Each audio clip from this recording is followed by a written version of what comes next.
B. Collins. Peter B. Collins, news and comment. It's Thursday, March 21st, 2019. In New Zealand, less than a week after the mosque massacres occurred, they've already announced new prohibitions on semi-automatic weapons and guns with large magazines. And it just shows what can happen when people are motivated and determined that it's time for a change.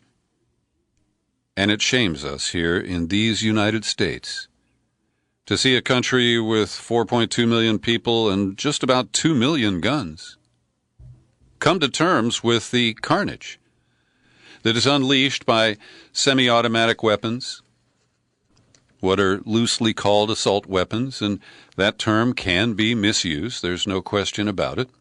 But Prime Minister Jacinda Ardern announced a national ban on military-style semi-automatic weapons, all high-capacity ammunition magazines, and all parts that allow weapons to be modified, like a bump stock, into the kinds of guns used to kill 50 people at the 2 mosques in Christchurch last Friday. The Prime Minister said what we're banning today are the things used in last Friday's attack. It's about all of us. It's in the national interest, and it's about safety. And she's expected to encounter little resistance. The largest opposition party quickly said it supported these measures. I'm sorry, I'm daydreaming about what that would be like if Republicans said, you know, these are toxic products. Forget the Second Amendment, forget our allegiance to the National Rifle Association. These are lethal products that need to be restricted or removed from the market. Now, she has said that there will be a buyback of banned weapons that are now in circulation, plus new regulation around firearms and ammunition. She said, quote, the guns used in these terrorist attacks had important distinguishing features. First, big capacity and also their delivery. They had the power to shoot continuously, but they also had large capacity magazines. 6 days. That's all it took to develop the will, to identify the policies, and to announce that they are going into effect. And Ardern has also been arguing nearly every day since the attacks that there's a need for the world's most powerful tech platforms to take responsibility for spreading messages of hate that lead to violence. And I will predict here today that within a year, it will not be possible to go live on Facebook without some form of human moderation. Now, maybe their algorithms can be trained to know the difference between, for example, when I do a live Facebook video, when I go skiing at Lake Tahoe. They can imagine that's a fairly safe video to post. But it's clear that those who understand the technology behind Facebook learn how to game it. And the 8chan people we still haven't identified who repeated or redistributed, shared the video hundreds and hundreds of times. There's a lot more we need to learn about how the shooter made arrangements or just knew that the computer geeks who are online 24 hours a day, who look at 8chan and buy into many of the deranged ideas that are presented there. We don't know what kind of connection there was that led them to post the video of the shooting and repeatedly post it, then modify the package so it was shorter and didn't match up to the algorithm's knowledge of the original postings. There were people who were very determined to make sure that as many people across the globe as possible saw the video of these heinous acts. And I don't like this kind of regulation. I'm a free speech extremist. I really chafe at the idea that we aren't going to be permitted to enjoy the freedoms that we have today. But unless there is some form of intelligent regulation of social media and other technology companies, as Elizabeth Warren has called for in her presidential campaign, I think that we will see other actions taken to limit our ability to freely express ourselves. Yesterday, I talked about the concocted narrative in the New York Times as they try to prepare their readers for what we're told is the imminent release of something from Robert Mueller, maybe an interim report, maybe his full report. We really don't know. And today it was the Washington Post's turn as they assigned Aaron Blake to write the story headlined 3 possible outcomes for the release of the Mueller report. And Blake opens with this line: "One of the strange realities of the long-awaited Mueller report is this: it could be one of the most anticlimactic moments in modern politics." Oh, really? Well, I did see Preet Bharara, the former U.S. Attorney for the Southern District of New York. He was interviewed, I think it was on the public television news hour last night. Yeah, I think so. And he hinted that there's something big coming from Mueller this week. And, there's only one more day this week, so we'll see if that prediction pans out. But much of this, I believe, is an effort to try to warn the readers who have been lapping up Russiagate stories, buying into the anonymously sourced articles based on leaks and evidence that is not in public view. And so Blake says these 3 possibilities that could occur is that Bob Barr, the new Attorney General, or it's Bill, he's William Barr, I'm sorry, it's possible that he will release separate reports. Former Justice Department officials have suggested he could deliver 2 reports to Congress, one with unclassified information that could be given to all lawmakers and would presumably leak to the public, and a separate one that would be given to a much smaller universe of congressional leaders, those who head the intelligence committees and are sometimes referred to as the Gang of Eight. Another option would be to copy Special Prosecutor Leon Jaworski from the Watergate era. Rather than make recommendations to Congress, he transmitted through a grand jury what became known as the Watergate Roadmap, a set of facts and guideposts for them to conduct their own investigation and draw their own conclusions. Now, that one was authorized by a federal judge and could provide a precedent for Barr. And the third eventual result would be that the full report or something amounting to it eventually finds its way out.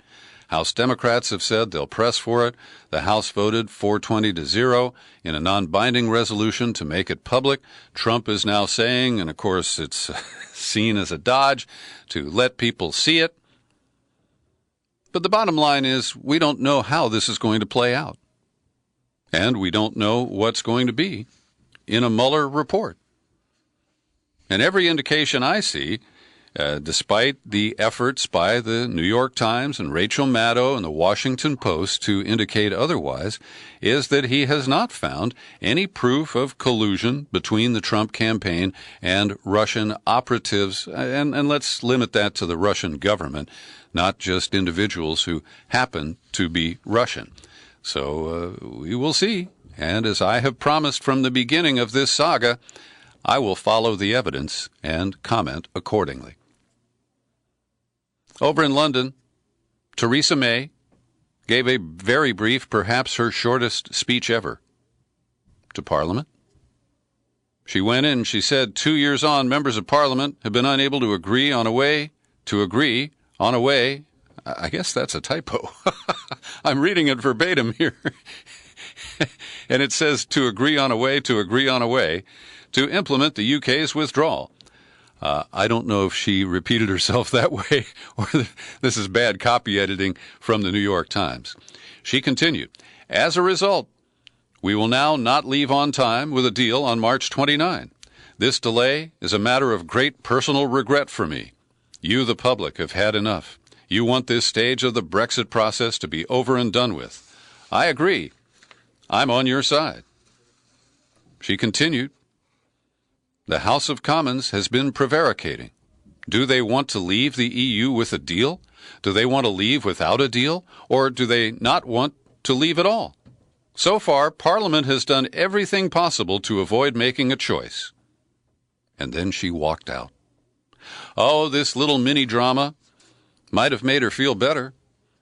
But these are the very people she desperately needs, either to agree to some form of delay, to approve the ugly Brexit plan that has twice failed by massive margins in the House of Commons, or maybe she'll just throw up her hands and quit. But this is a really sad state of affairs. To see a proud nation like Britain, and, to be sure, there are issues between Britain and the European Union. I believe I understand the conflicts. What I don't understand is the inability to form consensus around how to proceed. And ultimately, I go on the word of my British friends who told me the original Brexit vote was intended to be non-binding. David Cameron thought he was going to put to rest all of the right-wing calls to leave the EU. And he gambled and lost. And this has left us with that trail of garbage. The guy who wants to be president of Venezuela, whose interim term expired, is nevertheless still supported by the United States, and Juan Guaido said that intelligence agents arrested his chief of staff in a pre-dawn raid today, signaling that President Maduro may be cracking down on the opposition's challenge to his rule. Now, Mike Pence and Mike Pompeo and John Bolton and Elliott Abrams and Trump to some extent have threatened directly and indirectly that if Guaido himself were taken into custody, that the U.S. would respond. Of course, we haven't specified because all options are on the table. But by taking one of his top people, if this is factual, this could be a way that Maduro is trying to limit the influence of the opposition without provoking a military intervention by the U.S. and its allies. And I want to commend to your reading the latest epic from Caitlin Johnstone, the Australian, who has incredible, I think, insight into American politics. And she chews on the incident that I reported to you yesterday, a press conference where Elliott Abrams, the man with blood on his hands from the Iran-Contra affair in the 1980s, he faced a press conference where they said, hey, this Guaido guy, he declared himself interim, and under the Venezuelan constitution, he had 30 days to serve when a new election was supposed to occur. And none of that has happened. But Elliott Abrams still maintains that Juan Guaido is the legitimate leader of Venezuela. It's just that the 30 days don't count until he actually takes control. And Johnstone writes that what Elliott Abrams and these other thugs are all about is controlling the narrative. And sometimes that's more difficult than others. She writes, the Trump administration is exploiting this exact principle in Venezuela by singling out some guy named Juan and calling him Mr. President, despite the fact that he's never received a single vote for that office and holds no actual power. They smash the country with starvation sanctions. They stage a humanitarian aid stunt on Venezuela's border, then lie and tell everyone that Maduro is blocking all aid to Venezuela and setting aid trucks on fire. We know that was a lie. She continues, we saw this illustrated especially clearly in this recent press briefing with the State Department's special representative for Venezuela, war criminal Elliott Abrams. He was asked by a reporter to explain the article under which Guaido declared himself president because it said that it has expired last month. And I played the actual clip yesterday. If you haven't heard that podcast, go ahead and dig it up, and you'll hear Elliott Abrams dancing around the issue and sticking to his message point, no matter what, that Guaido is the legitimate ruler of Venezuela. And that's translated by Johnstone thusly. So to recap, Guaido is still the president of Venezuela after his 30-day window closed because his interim presidency doesn't currently exist and because he has no power. By those standards, I'm just as much president of Venezuela as Guaido is. Where's my meeting with Mike Pence? And she ends her commentary with this: the battle for power is the battle to control as many humans as possible. And the battle to control as many humans as possible is the battle to control the stories those humans are telling each other. Humans are storytelling animals, so if you can control the stories, you can control, well, she says humans. I thought it was going to read animals. Understand this, and you'll understand the behaviors of governments and media around the world. Well, the Washington Post is clinging to its position, exonerating the CIA for any involvement in that bizarre raid last month on North Korea's embassy in Madrid. Now, all we have is a report from a Spanish newspaper that 2 of the 10 people who invaded the embassy may have been CIA operatives. Now, the raid itself has been claimed as an action by a revolutionary group that is dedicated to taking down North Korea's Kim dynasty. They call themselves Free Joseon. They're also known as Chiolima Civil Defense. So, on Thursday, the group released a video of one of its members doing something that is just anathema in North Korea. They destroyed portraits of Kim Il-sung and Kim Jong-il, the founder of North Korea, and his son and successor. Now, this is, an offense that could lead to the death penalty, but this event that occurred at the embassy is still being investigated. And Free Joseon has not publicly asserted responsibility for that raid.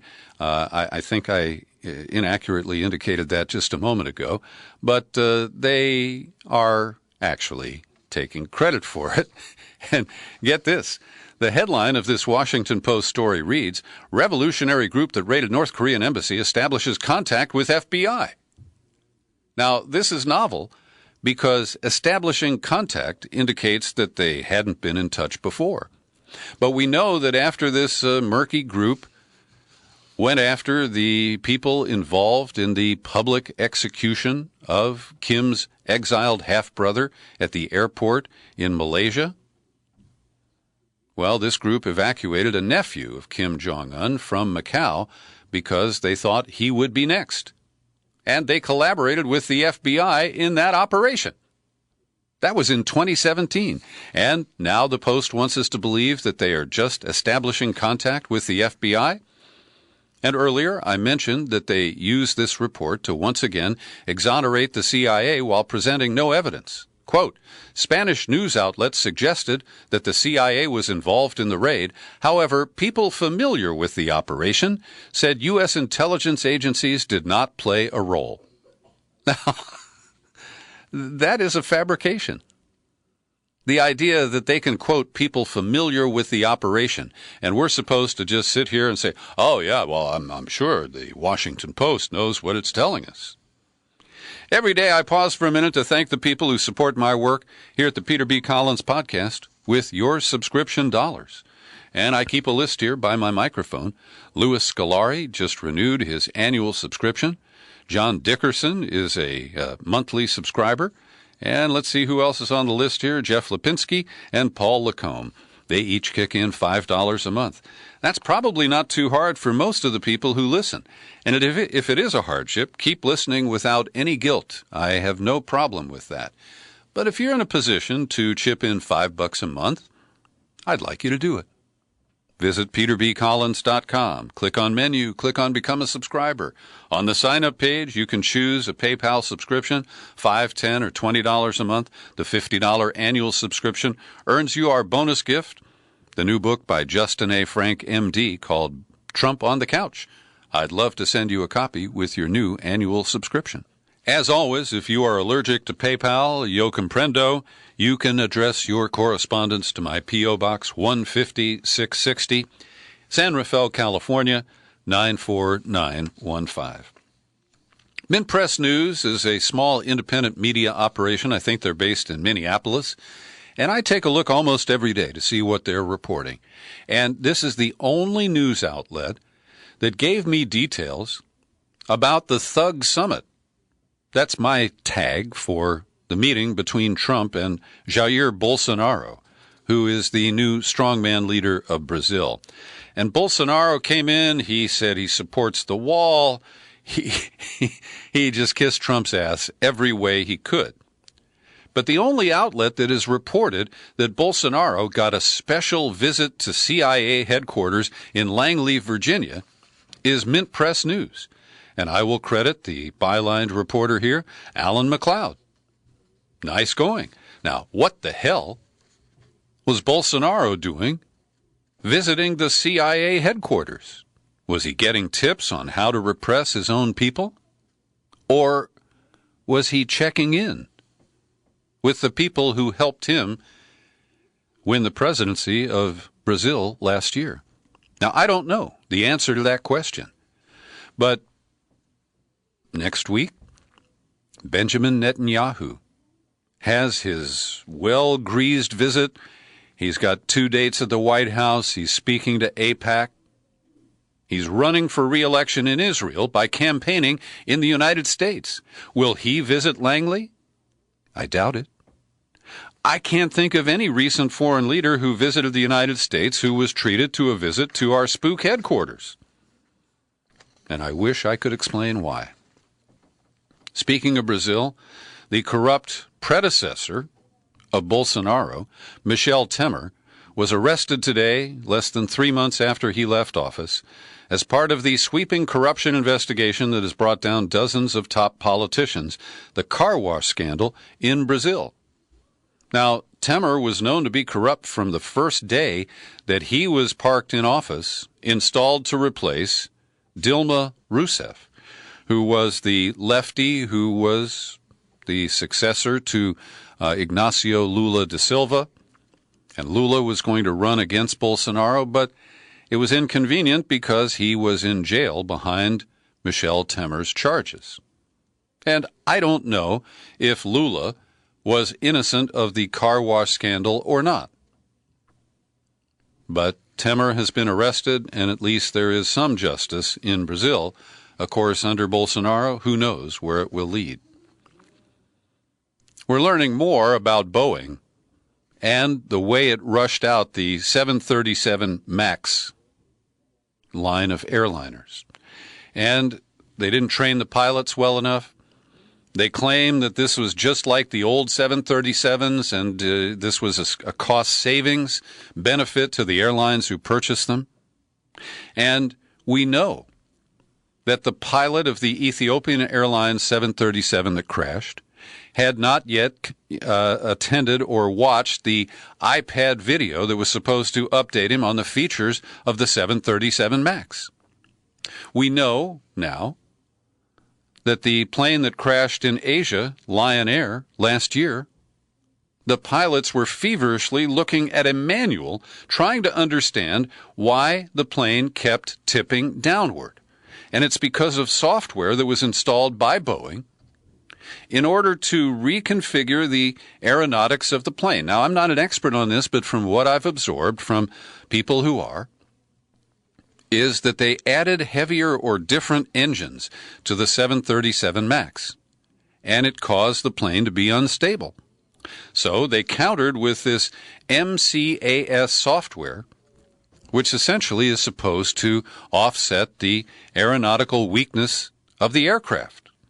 But then they didn't train the pilots on how it worked and how to counter it when it kicked in and tried to take the plane into a nosedive. Here's a technical description from a news article. That software system takes readings from two vane-like devices called angle of attack sensors that determine how much the plane's nose is pointing up or down relative to oncoming air. When MCAS detects that the plane is pointing up at a dangerous angle, it automatically pushes down the nose of the plane in an effort to prevent it from stalling. But if the pilots don't understand the software and what it's doing, they don't know how to override it. So, there is what's called a disagree light. And that feature was not required by the FAA. And so the disagree light, which was supposed to alert the pilot that there was a discrepancy between the software and the performance of the plane, that was considered an option. You know, like a sunroof, or some other feature on an automobile. So get this. American Airlines bought 100 of the planes, has 24 in its fleet. They bought the upgrades, the angle of attack indicator and the disagree light. Southwest has 36 in its fleet. It's already purchased the disagree alert option and installed an angle of attack indicator in a display mounted over the pilots' heads. And then there's United, which currently has 14 of the 737 MAXes, and they didn't upgrade to include the indicators or the disagree light. They say they have other ways of adjusting the flight path of the plane. Boeing has a lot of explaining to do, that much is clear. Here in San Francisco, we are aware that the Ninth Circuit Court of Appeals is viewed by conservatives as a dangerous liberal institution.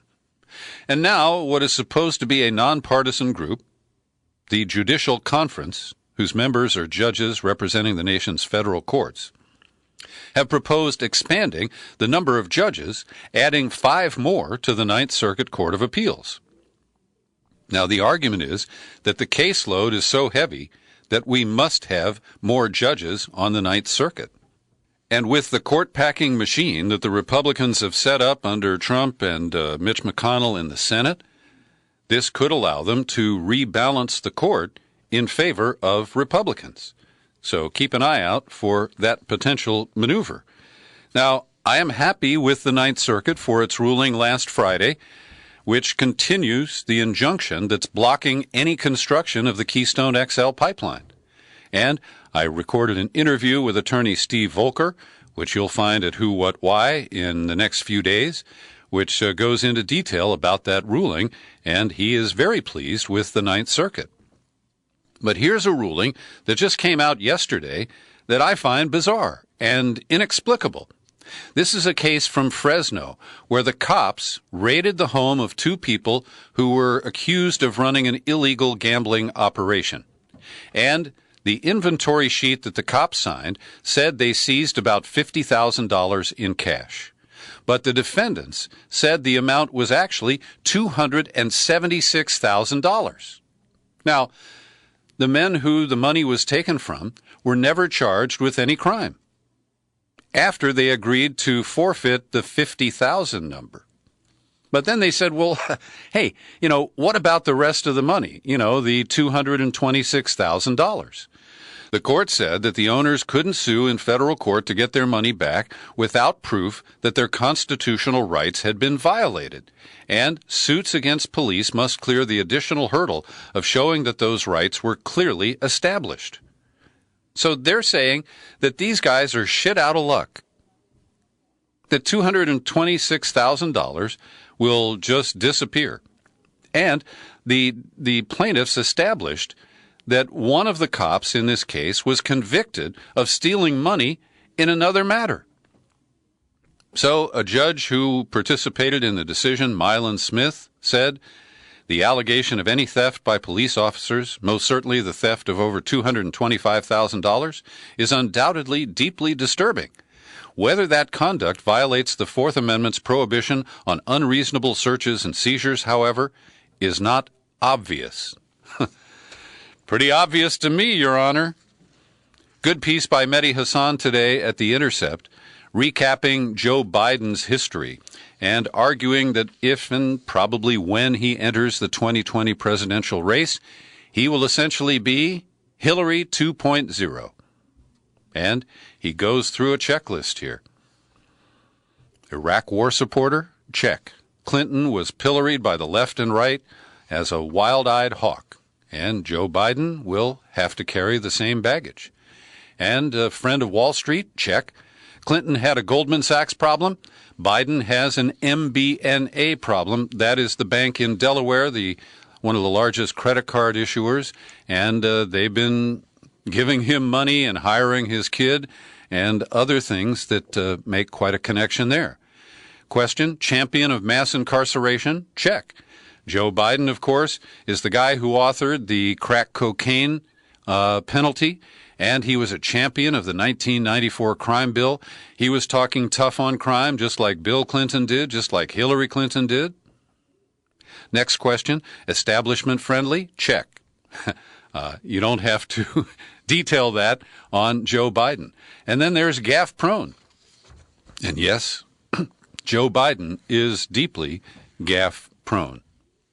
And at the Washington Post today, my old pal Paul Waldman, in his opinion column, evaluates the theory that is being floated that Biden's advisors are debating the idea of announcing his choice of vice president at the same time he announces his own presidential bid. And they're thinking that Stacey Abrams, who came up short after they stole the election for governor from her in Georgia last November, might be that person. And Waldman notes that Ted Cruz tried this by naming Carly Fiorina. I remember that. And so it's not necessarily a great idea. Might help old Joe overcome some of the baggage that I just described. But Waldman correctly notes that Stacey Abrams has a very different approach. Joe Biden thinks he can persuade people who voted for Trump last time to come back to the Democratic column. Stacey Abrams works on expanding turnout and getting people who haven't been voting to vote Democratic. And then there are their politics. Stacey Abrams is much more progressive than Joe Biden, who recently lied by saying there's nobody more progressive than him in the Democratic field for president this year. Amy Klobuchar is getting the same once-over as Kamala Harris did after she announced for president. They're both former prosecutors, and Klobuchar, who spent 8 years as a prosecutor in Hennepin County, where Minneapolis is situated, is being accused of supporting the cops whenever a case came up of a officer-involved shooting or death. And this is something she will have to explain. I'm not a big fan of former prosecutors running for office as a progressive. Yesterday, I reported that Twitter had suspended or blocked the account of the mother of WikiLeaks founder Julian Assange. Christine Assange reports that her Twitter account has been reactivated after Twitter was pounded by supporters of Assange, saying, "Why did you unplug his mommy?" And she posted, "I'm thankful my communications are restored. Now it's time to restore my sons, cut off from the world and gagged for 1 year." Well, she's right about that. And finally today, I wrestle with talking about Trump when he attacks people like John McCain or even Kellyanne Conway's husband. I'm no fan of John McCain, but the guy's dead. And Trump keeps spitting and pissing on his grave. And it is so sordid. It really is disgusting. And Trump went to one of his mob rallies in Ohio last night and talked for 5 minutes about McCain. And this has led his daughter, the adopted daughter, who was used by George W. Bush to smear John McCain when they were running in the Carolinas. This would have been back in 2004. And Bridget, who is a woman of color, has hit back on Trump's attacks on John McCain. She said, "Everyone doesn't have to agree with my dad or like him, but I do ask you to be decent and respectful. If you can't do those two things, be mindful. We only said goodbye to him almost 7 months ago." And after Trump said that, hey, I didn't even get a thank you when I signed off on the, funeral procedures for John McCain, and she responds to that. "Even if you were invited to my dad's funeral, you would have only wanted to be there for the credit and not for any condolences. Unfortunately, you could not be counted on to be courteous, as you are a child in the most important role the world knows." And you wish that Trump had any ounce of shame, that a comment like this might cause him to curtail his wild expressions. But we know he will only tweet back. Thanks for listening to my daily news and comment podcast. You're free to share it far and wide. You'll find it on YouTube, and I'm still Peter B. Collins. Happy trails to you until we meet again. again. Happy trails to you. Keep smiling